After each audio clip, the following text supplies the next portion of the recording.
Bonjour, nous sommes le vendredi 20 mars 2026 et le sujet est Intel et son super processeur, le Nova Lake S52C52 pour 52 cœurs, combinant des cœurs performants, efficients et efficients basse consommation. Intel a dévoilé le Nova Lake S52C, un processeur desktop de très haut niveau destiné aux charges lourdes telles que le rendu 3D, le calcul scientifique ou les applications d'intelligence artificielle. Avec ses 52 cœurs et ses fréquences élevées, cette puce rivalise avec les solutions haut de gamme d'AMD et des générations Intel précédentes. Cependant, tous les testeurs s'accordent à dire qu'une partie du potentiel de ce processeur dépend fortement de la carte mère utilisée. Certaines plateformes, notamment celles moins haut de gamme, ne permettent pas au Nova Lake S52C de fonctionner à pleine puissance, ce qui réduit ses performances effectives dans les benchmarks multi-threadés et les applications exigeantes. N'oubliez pas de vous abonner pour plus de news sur le monde de la high-tech ainsi que les bons plans, également sur mon Twitter et en description sous toutes mes vidéos. Vous pouvez les retrouver dans mes playlists et voir mes articles comme ici sur mon blog. Tous les liens seront en description. N'oubliez pas de mettre un j'aime, un commentaire, de partager et de cliquer sur les liens en dessous de mes vidéos pour soutenir la chaîne. Des performances brutes impressionnantes sous conditions. Les tests montrent que le Nova Lake S52C peut atteindre des scores très élevés sur des benchmarks tels que Cinebench, Blender ou autres applications multithreadées. Les gains sont particulièrement visibles lorsque le processeur peut exploiter tous ses cœurs simultanément et maintenir ses fréquences de boost maximales. Cependant, si la carte mère ne fournit pas suffisamment de puissance via ses VRM ou limite les fréquences pour des raisons thermiques, le processeur subit un throttling et ne peut pas atteindre ses performances théoriques.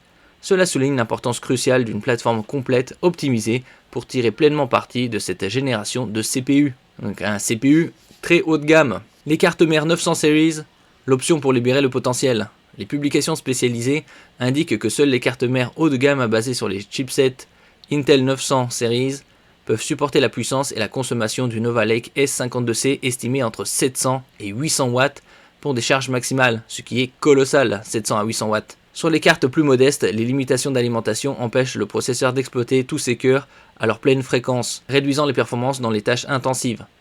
Cette situation confirme que la performance d'un processeur très haut de gamme dépend autant de la carte mère que du CPU lui-même, surtout pour les puces à très forte consommation énergétique. Recommandations pour intégrateurs et utilisateurs. Pour exploiter pleinement le Nova Lake S52C, il est recommandé de choisir une carte mère haut de gamme avec VRM robuste et refroidissement efficace, vérifier les profils BIOS optimisés pour le CPU, éviter les cartes mères d'entrée ou milieu de gamme qui limiteront la puissance consommée. Haut de gamme avec le haut de gamme. Ces précautions permettent de tirer le meilleur parti de cette puce pour des applications exigeantes en calcul ou en multithread, telles que la création 3D, le rendu vidéo, le gaming extrême ou l'inférence IA. Une génération de CPU exigeante mais prometteuse, le Nova Lake S52C démontre la capacité d'Intel à pousser la puissance CPU desktop vers des niveaux extrêmes, mais rappelle que les innovations matérielles doivent s'accompagner d'une plateforme adaptée pour libérer tout leur potentiel.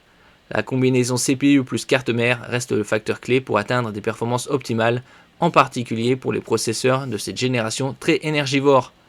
Pour rappel, c'est entre 700 et 800 watts à charge maximale.